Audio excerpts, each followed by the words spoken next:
नमस्कार श्रोताओं, दर्शकों, रेडियो बूज आपका स्वागत करता है। जैसा कि आप जानते हैं, हम प्रसिद्ध पुस्तकों पर चर्चा करते हैं और जब इस तरह की चर्चा होती है किताबों पर तो हमारे साथ होती हैं किरण। जैसा कि आप जानते हैं, एक प्रोफेशनल ट्रेनर हैं, पूरी दुनिया आपने घूमी है और बहुत सारे जो इंटरनेशनल कंसर्न्स हैं उनमें आपने बहुत सारे लोगों को ट्रेन किया है, ट्रेनिंग दी है।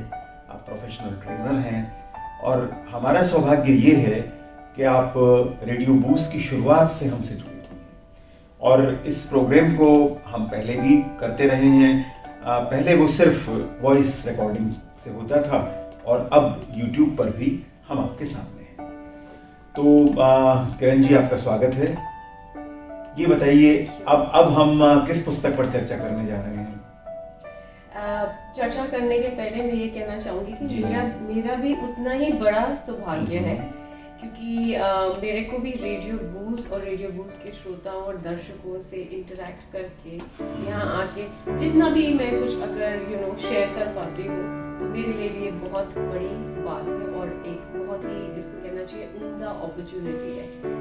तो जो बुक के बारे में आज हम बात करेंगे, वो बुक का नाम ही है how to draw more from life, how to get more from life. और मजेदार बात ये कि हमें तो रेडियो बूस्ट लाइफ में मोर दे रहा है और ये वो वाला मोर नहीं है, पीकॉक वाला।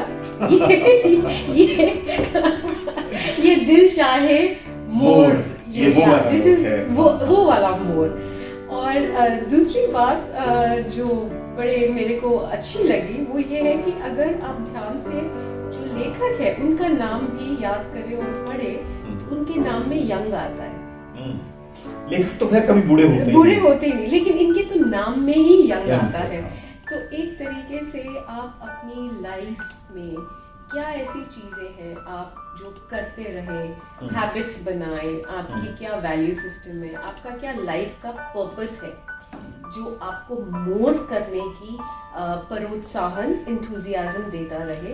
और यंग तो यंग जो राइटर हैं वो सिर्फ नाम ही नहीं है, आप खुद भी कैसे यंग और रह सकते हैं। सबसे मजेदार बात ये है कि पहले चैप्टर का नाम ही उन्होंने बहुत शानदार रखा है, life is work in progress. Yes, life is work in progress. और हम भारतीय लोग तो वर्क इन प्रोग्रेस, जब सड़कों की खुदाई हो रही होती है और सड़कें रोकी होती हैं, वहां पे बोर्ड लगा देखते हैं वर्क इन प्रोग्रेस। यस, और आपने कभी ये ताज्जुब की बात होगी, शायद आपने कभी ये गौर से देखा है, ज्यादातर वर्क इन प्रोग्रेस तो लिखा ही होता है और फिर लिखते हैं, छापते हैं, बड़ा बड़ा साइनेज होता है, मेन एट वर्क। जब main they want more from life, वो काम करते हैं। अब सवाल उठता है, so when women want more from life तो उनको क्या करना चाहिए? तो on a lighter note, women को मेन से और ज्यादा काम निकालना चाहिए टू रिमेन यंग, क्योंकि जिसको कहते हैं ना, youth is not just about appearance, youth is about an internal, जिसको कहते हैं आपकी अंदर की एक, आपको क्या आभास रहता है कि मैं और भी एनर्जी और प्रोत्साहन के साथ अपने काम करता हूं। देखिए, एज सिर्फ क्रोनोलॉजी ही नहीं है, क्रोनोलॉजिकल एज अलग होती है, मेंटल एज अलग होती है।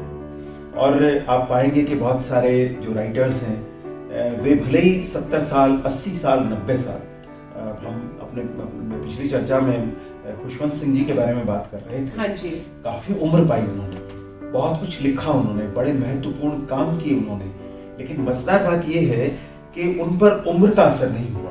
क्रोनोलॉजी ने बिल्कुल उन पे काम नहीं किया, बिल्कुल नहीं किया, और उन्होंने, वो हमेशा यंग, क्या वो तो बल्कि यंग से भी थोड़ा सा नीचे ही बने रहे। वो उन्होंने जिंदगी को इस तरीके से एंजॉय किया कि लगता है कि आपको जीवन वैसे ही जीना चाहिए। बिल्कुल, जैसे राजेश्वर सर जी, आपने बोला क्रोनोलॉजिकल एज होती है, बायोलॉजिकल एज जिसको आप कह लीजिए, आप जो आपके DOB से, डेट ऑफ बर्थ से जुड़ी होती है। एक और, जैसे मेंटल एज आपने बोली, एक और तीसरी प्रकार की एक एज, या आप उसको कह सकते हो यूथ होता है, वो होता है इमोशनल एज। आपने आई एम श्योर लाइफ में ऐसे अनुभव आपने किए होंगे जहाँ पे कोई देखने में भी यंग लग सकता है और डीओबी भी शायद उनका क्रोनोलॉजिकली छोटा ही होगा, लेकिन आप उनसे अगर थोड़ा भी टाइम मिल के आए या स्पेंड करें उनके साथ, उनकी कंपनी में रहें, एक तरीके की ना बहुत भारीपन या थकावट आनी आपको, चाहे आप उनसे उम्र में बड़े हो, हाँ, लेकिन आपको उनसे आप अपने घर में देखिए, एक लड़का और एक लड़की है, बहन भाई हैं वो, लेकिन लड़की भाई से छोटी है, लेकिन आप ये पाएंगे मेंटल एज उसकी ज्यादा होगी, वो ज्यादा समझदारी की बड़ी बातें करेगी, क्योंकि हमारी सोसाइटी उन्हें ज्यादा रेस्पॉन्सिबल बनना, उन पे ज्यादा बोझ डालना जिम्मेवारी का, वो सिखा देती है। तो बेसिकली ये भी सर्कमस्टेंसेस हैं कि किस तरीके से हमारी कौन सी एज डेवलप करेगी। जरूर, और चाहे ये आप कह सकते हो कि क्रोनोलॉजिकल बायोलॉजिकल एज ये तो बढ़ती रहेगी, ये तो बढ़ती रहेगी, ये तो हमारे हाथ में नहीं है, हमारे हाथ में, लेकिन जो हमारे हाथ में है वो ये ऑथर बहुत ब्यूटीफुली अपनी किताब में लेके आते हैं। और इस किताब में वो ये नहीं कह रहे, कोई वो प्रोपोगेट प्रचलित नहीं कर रहे कि इसी धर्म से जुड़ोगे तो आपको एक आभास या अनुभूति होएगी। इनफैक्ट वो कहते हैं कि आप इररिस्पेक्टिव ऑफ कोई भी रिलीजन में बिलीव करो, अपनी लाइफ से आप कितने कमिटेड हो, अपनी लाइफ के पर्पस जिसको कहना चाहिए लक्ष्य को आप कितनी जल्दी रिकग्नाइज कर पाते हो, उससे आप वाकिफ हो पाते हो और उसके ऊपर आप और काम करते रहते हो। तो जो ऑथर का अपना, खैर उनका एक पर्सनल अपना कनेक्ट है टाओइज्म के साथ। कई लोगों ने टाओइज्म के बारे में सुना होगा, पढ़ा होगा, काफी लोग उसको बुद्धिज्म के साथ भी कनेक्ट करने की कोशिश करते हैं। उसका रीजन ये है कि बेसिकली जिस तरह से बुद्धिज्म बहुत पुराना धर्म है, भारत से गया, ताओइज्म चाइना में डेवलप हुआ। हाँ जी। और मजेदार बात ये है कि मैंने एक किताब का ट्रांसलेशन किया था जो बुद्धिज्म पर थी और चाइना में लिखी गई थी। अरे वाह। हाँ, तो क्योंकि लेकिन आपने ट्रांसलेशन कहाँ किया, कौन से देश में बैठ के? मैंने भारत में बैठ के। एक्चुअली होता ये है कि बुद्धिज्म के बारे में मजेदार बात ये है कि बुद्धिज्म भारत से ही शुरू हुआ और भारत से बाहर निकलने में श्रीलंका, जावा, सुमात्रा, बाली और इधर आपका अफगानिस्तान, चाइना नहीं, चाइना में जाना एक इत्तेफाक था। हाँ, इत्तेफाक था, लेकिन कहने की बात है कि हुआ ये कि जो आज आपका अफगानिस्तान है, यहाँ पे आपने देखा बामियान बुद्धा, पूरे पहाड़ों को काट के बुद्ध की मूर्तियां बनी थी। लेकिन बुद्धिज्म ने जो बात उन्हें सिखाई वो ये सिखाई, लर्निंग की भी बात करता है चूंकि राइटर, ये सिखाया कि अहिंसा ही हमारा धर्म, हम लड़ाई नहीं करें, परमो धर्म है, अहिंसा परमो। तो इन्वेडर्स जब आए तो बुद्धिस्ट ने उनके साथ फाइट नहीं की, और फाइट ना करने का नेट रिजल्ट ये हुआ उन्हें वहां से भागना पड़ा, और भाग कर वो कहाँ पहुंचे, तिब्बत, जो आज का तिब्बत है, और वहां से बुद्धिज्म चाइना में। तो बुद्धिज्म इस रास्ते से चाइना में पहुंचा और ताओइज्म और ये सारी प्रैक्टिसेस वहां पर उस समय डेवलप हुई। ज़ेन की बात आप करते हैं, ताओइज्म की बात करते हैं, बेसिकली सारे मिलते जुलते कंसेप्ट्स हैं जो किसी ह्यूमन को इंटेलिजेंट होना सिखाते हैं और अपने जीवन से और ज्यादा मैं क्या हासिल हो सकता है। सिर्फ हासिल करना यहाँ पे ये नहीं कहलाता कि भाई आपने बड़ा घर हासिल कर लिया, बड़ी कार, मतलब मटेरियलिस्टिक नहीं है, हाँ, ये आप स्पिरिचुअल, यस, स्पिरिचुअल और प्रैक्टिकली आप अपनी जिंदगी को, जिसको कहते हैं ना, अपनी एक तरीके की दिनचर्या में आप क्या डिसिप्लिन ला सकते हो, आप क्या ऐसी हैबिट्स, क्या ऐसी चीजों को और ज्यादा आप बढ़ा सकते हो। हाँ, वेट के अलावा, बढ़ाने के अलावा भी जिंदगी में बहुत कुछ है। वैसे करंट वेट भी हैबिट से ही बढ़ता है, हैबिट से बढ़ता है, यस। और कुछ आपका, जैसे आपने बोला ना, तरह भिन्न प्रकार की एज होती है, तो आप ये भी नोटिस करके देखिएगा कि ज्यादातर जो लोग बहुत इमोशनली, जिसको कहना चाहिए इमोशनली, एक उम्र की उनको एक्सपीरियंसेस जो बहुत उनको भारी एहसास देना शुरू कर देते हैं, ऐसे लोगों में फिर आप देखेंगे टेंडेंसी कि मैं भी अपने आप को चुस्त रखूं, दुरुस्त रखूं, ये how to get more of life वो कर नहीं पाते। उनका एक तरीके का इनर्शिया, जिसको कहना चाहिए रुकावटें, खुद ही वो क्रिएट कर लेते हैं। बेसिकली मुझे ये लगता है हमें इस एस्पेक्ट को भी समझना चाहिए, खास तौर पे इंडियन कंडीशंस में हम जिन लोगों के बीच में रहते हैं, हमारी हैबिट्स बेसिकली उन लोगों से उनके इन्फ्लुएंस से बननी शुरू हो जाती है। बिल्कुल, ये तो बहुत ही बड़ी बात है। हाँ, जैसे जैसे जैसे मान लीजिए 2-4 दोस्त हैं, हर शाम उनका मूड बन जाता है जिम करने का, तो एक हैबिट बन जाती है। और जाहिर है आप ड्रिंक करते हैं तो उसके साथ फिर अच्छा खाएंगे भी, पीने के साथ खाना जरूरी है, और वो आपका वेट बढ़ाएगा। अच्छा, यहाँ पे ना मैं आपसे थोड़ा सा हटके मेरा व्यू ये है कि सिर्फ खाने से वेट नहीं बढ़ेगा या पीने से वेट नहीं बढ़ता। अब आपने वो तो ले लिया कि how to get more from a social setting. अब उसी को अगर आप डिसिप्लिन में अगली सुबह जाके अपनी एक्सरसाइज या वॉक या जिम या योगा आप या जो भी करते हैं अपने आप को चुस्त दुरुस्त रखने के लिए, उसमें तो आप लेस कर देते हो, तब तो हम सोते हैं ना। तो प्रॉब्लम है वो वहीं पे आ जाती है। एक मोड़ तो आपने बढ़ा लिया, लेकिन दूसरा मोड़ जो करना चाहिए उसके साथ टू बैलेंस इट आउट, जिसका कहना चाहिए संतुलन बना रहे, उसमें तो कम कर दिया, तो फिर वो हेल्दी नहीं रहा। तो ये भी जरूरी है कि यस हमको सोशली भी एक्टिव रहना चाहिए है, लेकिन उसके साथ उसका balance more from gymming, more from running, jogging, yoga या जो भी आप अनुशासन करते हो। इसीलिए राइटर ने अगला जो स्टेप बताया है वो लर्निंग का कहा है कि आपको आपकी हैबिट फॉर्मेशन तो हो गया, लेकिन उसके बाद आपको क्या लर्न करना है और क्या लर्न नहीं करना है, क्योंकि लर्निंग का मतलब चीजें सीखना ही नहीं है, अनलर्न करना बहुत जरूरी है, बहुत जरूरी है। और अगर अनलर्न आप चीजें नहीं कर सकते हैं तो आप कुछ भी लर्न कर लें, उसका कोई आपको बेनिफिट होगा नहीं। बहुत ही सही बात है। आपने ये भी शायद सुना होगा, काफी सारे लोगों को जो एक उम्र के पड़ाव पे आ जाते हैं, उनका एक पेट पीव सा निकलता है। अगर आप कभी भी कुछ बदलने की बात करें उनके हैबिट में, वो कहेंगे मैंने तो बहुत सुना हुआ है ये कि क्या बूढ़ा तोता हाँ, बूढ़ा तोता अभी और क्या पड़ेगा। तो ये भी सोचने की बात है कि सबसे पहली चीज कि हम अपने आप को बूढ़ा क्यों समझने लगते हैं।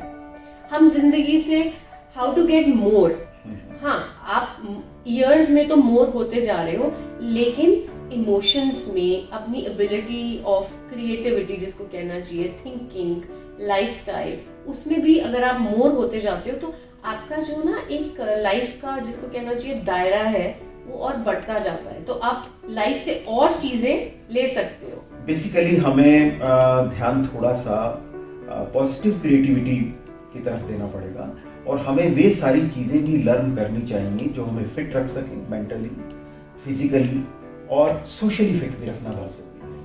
क्योंकि इस जमाने में होता ये आप मेंटली फिट हो, फिजिकली फिट हो, लेकिन आपको सोशली फिट भी रहना पड़ता है, क्योंकि पॉलिटिकल इन्फ्लुएंसेस होते हैं, बहुत तरह के इन्फ्लुएंसेस के बीच में हम जिंदा रहते हैं। तो मेरे ख्याल से जब ये किताब लिखी गई थी उस जमाने में जिंदगी थोड़ी आसान थी, अब जिंदगी थोड़ी ज्यादा डिफिकल्ट हो गई है।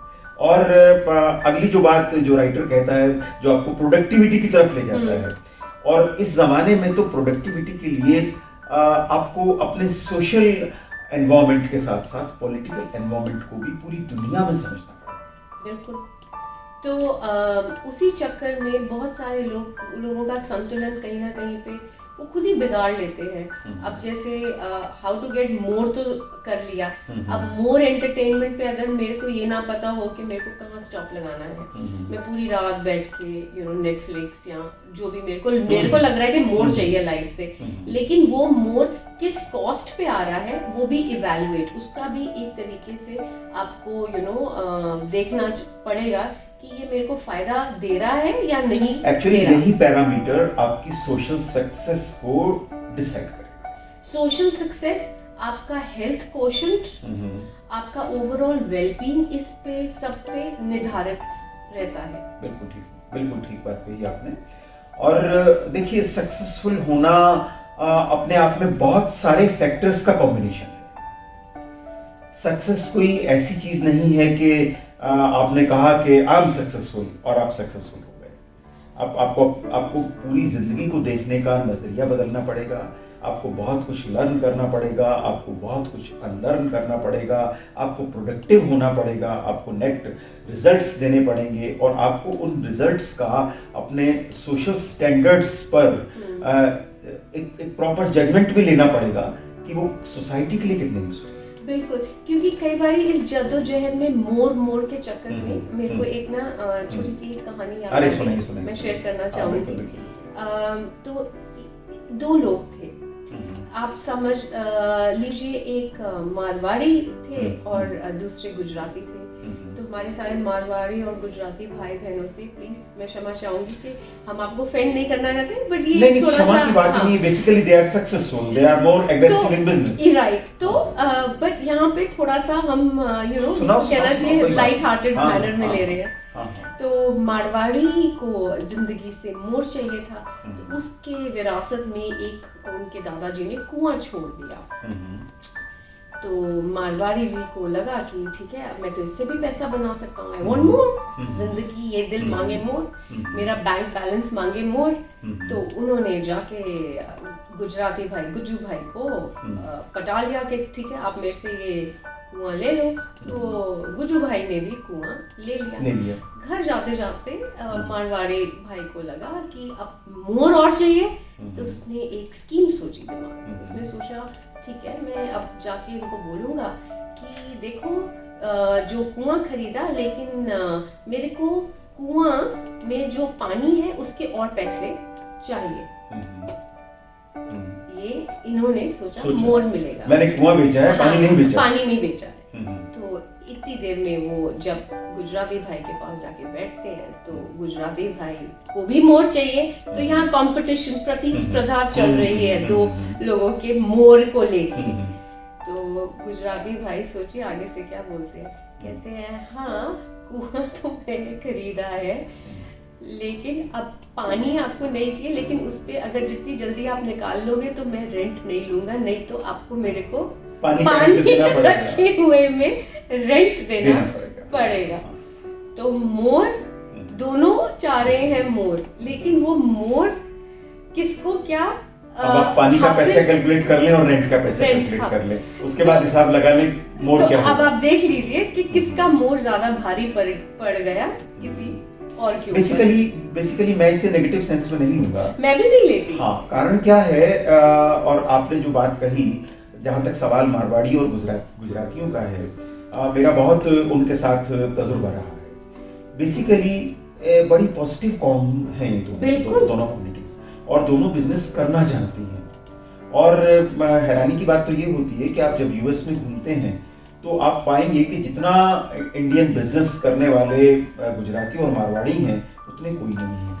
हम लोग जो बेसिकली हरियाणा से, पंजाब से, या पहले तो पंजाब ही था, हम तो मेहनत करना जानते हैं, और हमारी मेहनत में फिजिकल मेहनत ज्यादा है। हम एक अच्छा होटल खोल देंगे, हम उसे चला लेंगे, हम नौकर नहीं रखेंगे, हम सारा काम खुद कर लेंगे। ये भी हाँ। तो यहाँ पे दो लोगों के मोर में समझना है कि भाई एट व्हाट कॉस्ट, तो उसमें ट्रेड ऑफ क्या है। हमारे यहाँ जब कोई ढाबा खोलेगा तो वो ये कहेगा कि ढाबा हमने खोल लिया है, अब हमें रसोईया रखने की क्या जरूरत है, हम सब्जी बना लेंगे, रोटी बना लेंगे, हम खाना बना लेंगे। तो ये मोर है हमारा, ये है हमारा तो ये वेरी करता है सोशल सर्कमस्टेंसेस पे, हिस्टोरिकल सर्कमस्टेंसेस पे।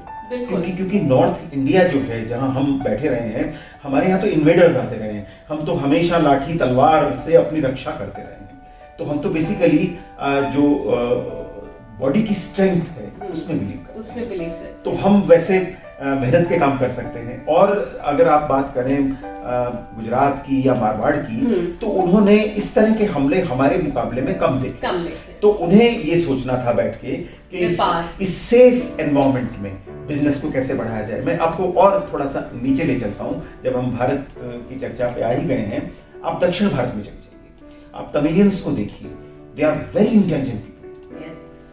क्यों इंटेलिजेंट हैं? वो धर्म के बारे में, दर्शन के बारे में, संस्कृति के बारे में हमसे ज्यादा जानते हैं। क्यों जानते हैं? क्योंकि उन पर उतने हमले नहीं हुए, उनके मंदिर सुरक्षित रहे, उनका साहित्य सुरक्षित रहा, उनकी भाषाएं सुरक्षित रहीं, और उन्होंने उन सब चीजों को डेवलप किया। बिल्कुल।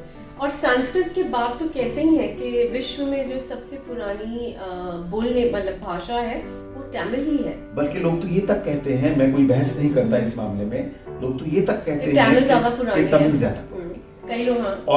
और मैं बहस इसलिए नहीं करना चाहूंगा क्योंकि ये सवाल दोनों ही हमारे घर के बुजुर्ग हैं। हाँ। दोनों ही हमारे, अब माँ और मौसी में अगर कभी ये मामला हो कि माँ बड़ी है या मौसी बड़ी है, हाँ। तो मैं कहूंगा भाई दोनों जुड़वा हैं। दोनों जुड़वा है। ये तो आपने एकदम सही बात बोली, दोनों जुड़वा है। तो इस तरीके से कल्चरली हमारा देश इन सारी चीजों की तरफ हमें लेके जाता है और ये सारी चीजें देता है।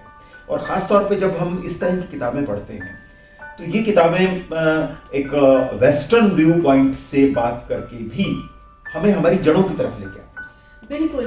और इस किताब में कहीं पे जैसे मैंने बोला, जो लेखक खुद ही कहते हैं कि भाई वो किसी रिलीजन को बढ़ावा या उसको उठा नहीं रहे या कम नहीं कर रहे। तो अगर आप इसको, जिसको कहते हैं ना धर्म निरपेक्ष होके भी देखें, तो ये वही बातें हैं जो हमारे, जिसको कहना चाहिए ना, गीता का सार। बिल्कुल। तो अगर आप उससे कनेक्ट ज्यादा होते हैं, आपका उस पे ज्यादा फेथ है या उससे ज्यादा इन्फ्लुएंस, आप प्रभावित होते हैं, तो आप वो चीजें अप्लाई करिए। हाँ, एज लॉन्ग एज आपको नजर आ रहा है कि आपकी जिंदगी में वैल्यू एडिशन क्या होता जा रहा है, आपकी जिंदगी और भी सुंदर, सैटिस्फाइंग और एक तरीके से उसका उभार, निखरना आपके हाथ में है। क्योंकि जो बुक है वो बेसिकली जो एक संदेश देती है वो बेटर लाइफ, आप किस तरीके से बेहतर जीवन जी सकें, वहां पे हमें ले जाने की कोशिश करती है। और सिर्फ आप ही बेटर जीवन ना जिए, आपके साथ जो जुड़े हुए लोग हैं, वे लोग आपकी फैमिली, आपकी सोसाइटी एंड यू नो, जिसको कहना चाहिए पर्कुलेटिंग इफेक्ट। तो जब दूध उबलता है तो वो सिर्फ उधर तक सीमित नहीं रह जाता, वो फैलता है। तो वैसे ही अच्छाई, या जब आप अपनी लाइफ में और ज्यादा, वैसे दूध तब फैलता है जब आप गैस वो छोड़ के और दूसरे काम करने लगते हैं। और लेकिन कई बार फैलना भी चाहिए, उसको शुभ भी मानते हैं ना हमारे कल्चर में कि वो तो जब हमसे कोई गलती हो जाती है तो हम उसके लिए लॉजिक खोज लेते हैं। लेकिन कहने का मतलब ये है कि जब आप उसको पूरे ब्रिम तक ले आइए और वो फिर फैले, तो आप जब अपनी लाइफ को पूरा उठाते हैं तो उसको वहां मत बंद करिए, उसको और निखरने दीजिए। वो जितना ज्यादा उड़ेलते जाएगा उतने ज्यादा लोगों पे वो अच्छा अफेक्ट जरूर करेगा, सूनर और लेटर। बिल्कुल ठीक बात कही। और मैं एक बात सोचता हूँ, हम लोग अक्सर यहाँ कई सारी पुस्तकों पर चर्चा करते हैं, वो सारी की सारी बेसिकली लाइफ चेंजिंग बुक्स हैं, जीवन को कैसे बदला जाए उस पर आधारित किताबें हैं। तो मुझे लगता है एक संदेश जो हम अपने इस कार्यक्रम के जरिए, इस चर्चा के जरिए देना चाहते हैं, वो यही देना चाहते हैं कि इन पुस्तकों को पढ़िए और अपने जीवन को आप पॉजिटिव डायरेक्शन में किस तरीके से चेंज कर सकते हैं वो कीजिए। उसमें आप वेस्टर्न थॉट्स और इंडियन वैल्यूज को मिला दीजिए, और जो मिलके जो चीज बनेगी, जो नशा जो होगा तैयार, हाँ, वाली बात है, वो अद्भुत होगा। बिल्कुल। और एक चीज ये लास्ट में कि लेकिन वो जो गैस है वो यहाँ पे जिंदगी की कठिनाइयां हैं, तो आपको उसके ऊपर बैठना ही पड़ेगा। बिल्कुल। अनकंफर्टेबल या आपको शुरू में तकलीफें जरूर होंगी, लेकिन जो उसका आउटकम है, जो उसका एंड रिजल्ट होगा, चांसेस आर वो ज्यादा पॉजिटिव ही रहने वाला है। सो अपनी जिंदगी से मोर एंड मोर डिमांड करिए और दूसरे लोगों को भी इसका फायदा पहुंचाइए। यानी कुएं का पानी बिना तोले, बिना कई दिन रखे निकाल लीजिए। हाँ जी। वैसे मैंने कहावत बहुत टाइम के बाद सुनी है, अच्छा लगा सुन के। चलिए, बड़े खूबसूरत तरीके से कहावतों के साथ, कहानियों के साथ ये इस तरह की जो चर्चा होती है, मुझे उम्मीद है कि हमारे श्रोता, हमारे दर्शक भी इनका आनंद लेंगे। और किरण, आज आप स्टूडियो में आई और इस किताब पर हमने चर्चा की। ये शायद रेडियो बूज के लिए, हमारे दर्शकों के लिए, श्रोताओं के लिए भी आनंददायी अनुभूति होगी। हम फिर एक नई किताब लेकर फिर से मिलेंगे। आज के लिए इतना ही। नमस्कार, शुक्रिया आप आई स्टूडियो में। आपको रेडियो बूज की तरफ से खास तौर पर शुक्रिया। हम इसी तरह से मिलते रहेंगे। नमस्कार। शुक्रिया, थैंक यू। और हमारा दिल भी मांगे मोर।